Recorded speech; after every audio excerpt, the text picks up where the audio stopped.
Hello, today we'll show you how to secure an S3 bucket with the least privilege bucket policy. This is really useful whether you're building a new application or inherited an AWS account that's full of buckets. We're going to cover three things in this tutorial. First, how AWS access policies are evaluated and common problems and mistakes that people make when trying to protect their data. And lastly, we'll solve that with a least privilege bucket policy. So first, a little diagram. Imagine you have an IAM role or a user attached to an EC2 instance, a container, or a Lambda function, and gets attacked and it's exploited. Well, the attacker might be able to then use the credentials, steal the credentials, and call operations like S3 get object. And the way this works is that first IAM is going to weigh in on whether that API request for S3 get object is allowed. And it'll either be allowed or it might be denied, or there might not be an explicit allow or deny at all. Well, then it will come to the S3 bucket service to make a determination as to whether access is controlled. And by default, a bucket doesn't have a policy. And that means that AWS is going to allow the request to go on through. And so this is pretty confusing. You can control access from multiple places. So a resource policy on the S3 bucket might say that that role is allowed to do something. It might say that it's not allowed to do something.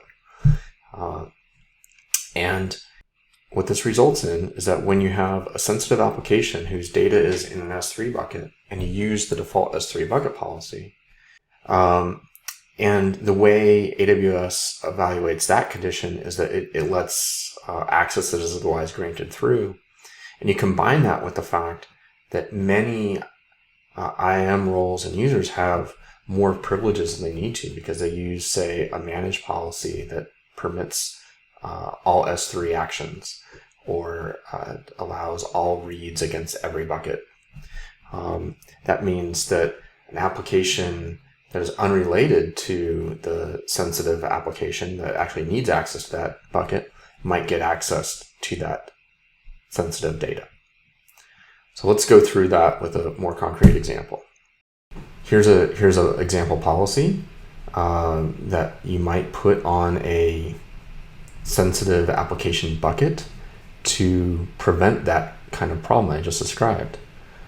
First, we allow the sensitive application to access the data with get object, put object, and put object ACL, and then we deny all other access. And this second part, so the first part is pretty common knowledge, maybe. They're like, okay, we need to allow just the data processing application to process this sensitive data. But what is often missing is this last statement where we deny all other access to that sensitive data. We deny all access except for the data processor and then administrators. And this is the part that people miss, this deny everyone else statement. So let's go further into this. Some common mistakes. Allowing all actions like S3 get bucket or get object against all buckets in IAM. And this happens a lot because the AWS managed policies grant unconditional access. If you think about it, they have to. Like, they don't know. AWS doesn't know anything about your applications and your account. And so those managed policies, while convenient, are definitely not aligned with a least privilege sort of mindset. And even if you kind of narrow some of that access down with like an S3 get star, because you're only trying to cover read operations, well, that covers a wide set of actions and it grows over time. Like new API actions get released. And so you might find that a role suddenly has more access to data than you thought it did. Let's see what this excess access problem looks like in the AWS console.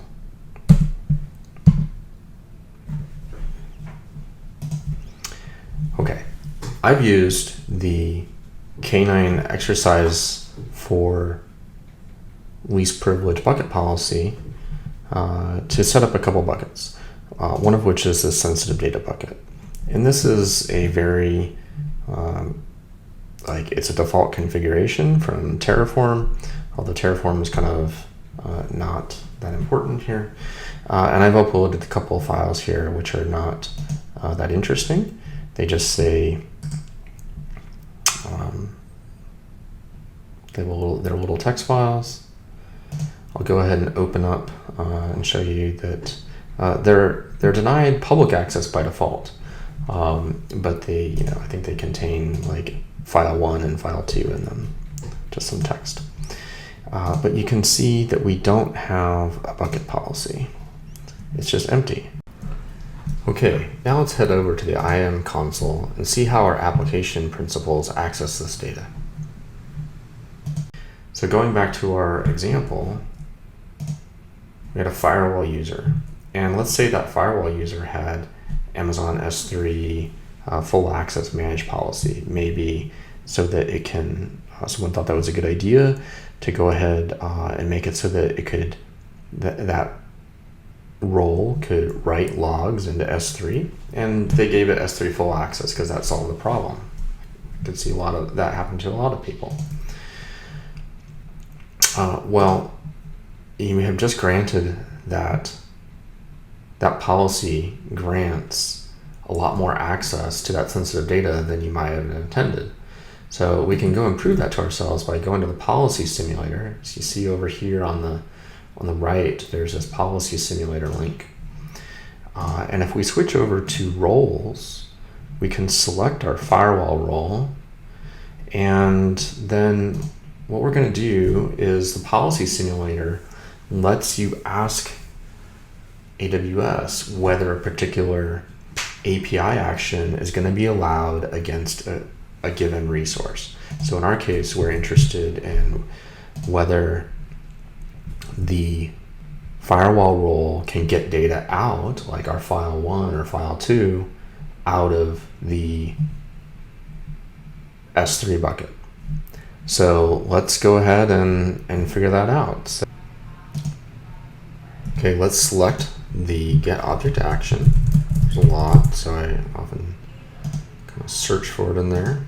We'll just select one action. You can select many. Next, I'm going to paste in the resource which we want to test access to. So this is the fully qualified ARN, and notice that there's an asterisk at the end here. And so what the IAM simulator is going to do when we click this, it's going to simulate us making, or the firewall role rather, making a request, a get object request to that path.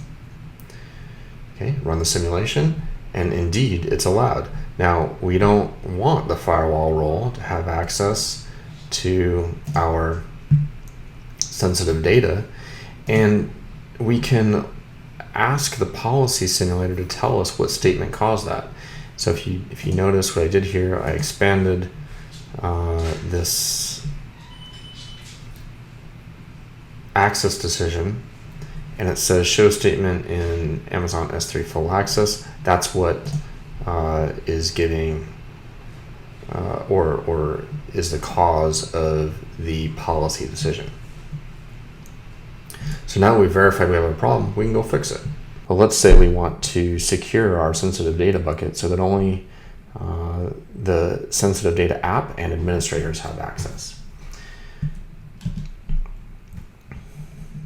What we do, and we're just going to use the AWS console here. Normally I would be using automation. I just want to show you that this can be done right now, today, if you want. I just copied and pasted a statement in here. Don't worry, I'll provide a pointer to this, where this came from, and I'm going to explain it right now. So we're going to make a statement, we're going to make a policy, and it's going to have one statement in it, and it's going to allow certain restricted principals to perform any S3 action in this bucket. And the principals we're going to allow are the application role, and only the application role. And we're going to permit those actions against just this bucket.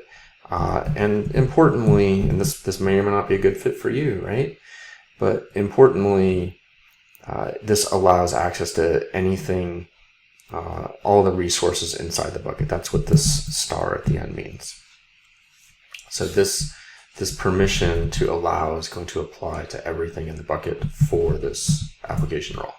Okay, so we can save this. And now we can go back to the IAM simulator and we'll rerun that simulation.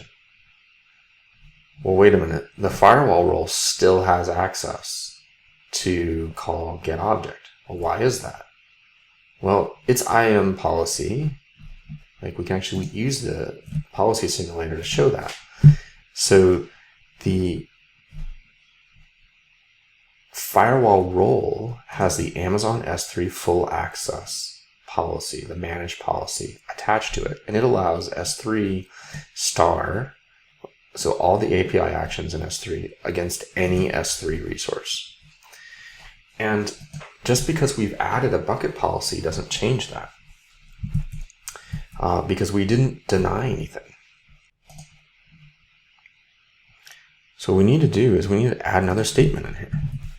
So we'll do comma, and then copying and paste this from elsewhere. Okay, so now let's add a statement that denies everyone else. And this statement is kind of interesting. So we're actually going to deny everyone. We're going to deny everyone access to S3 star against the same resources that we already discussed. And then we're going to put an exception in with a condition. And we're going to say, well, the application role can have access, and then the administrator role can have access. And that's important because I'm running as this administrative role right now. That's my session. And I don't want to lose access to administer this thing. So I'm going to save this. And now, if we come back to the IAM policy simulator and run it, we should get a deny.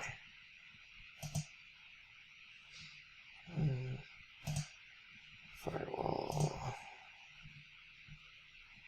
Let's reload this.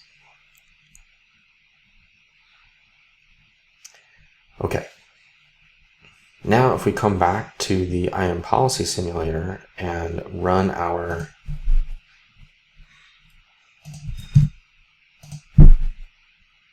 simulation again,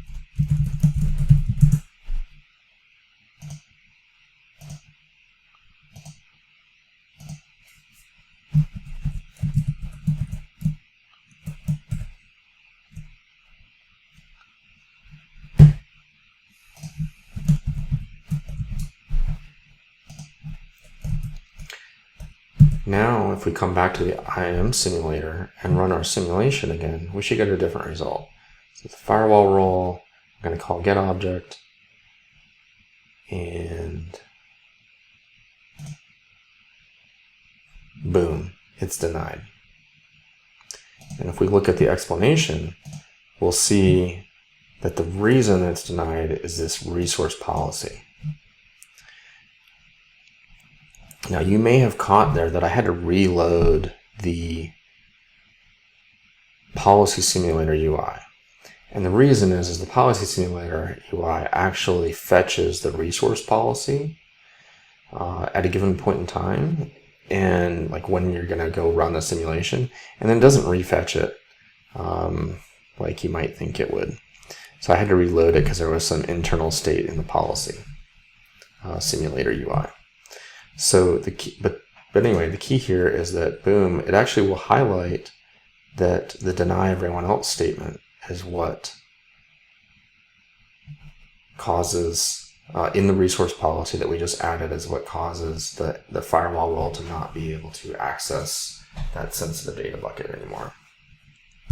Okay, we can also check that our bucket policy didn't break our application.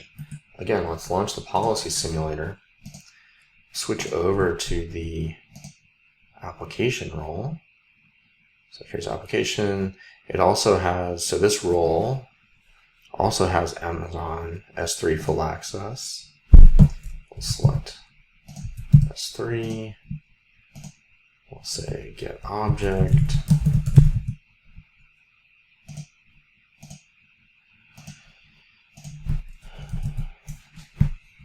Here's our resource. And yes, I want to include the resource policy.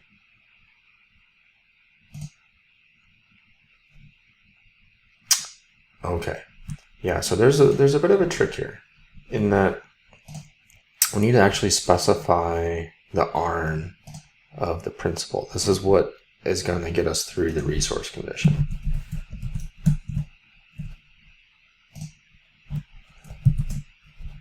Okay. Boom. Now we see it's allowed. So our application should just work fine. And that's how you implement a least privilege bucket policy.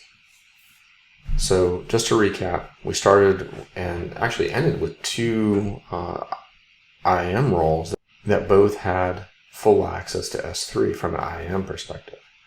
Now there's a resource policy sitting on S3, sitting at this bucket policy level that protects the bucket and data and says the application can have access to the data, and so can an administrator, but no one else can, including that firewall role.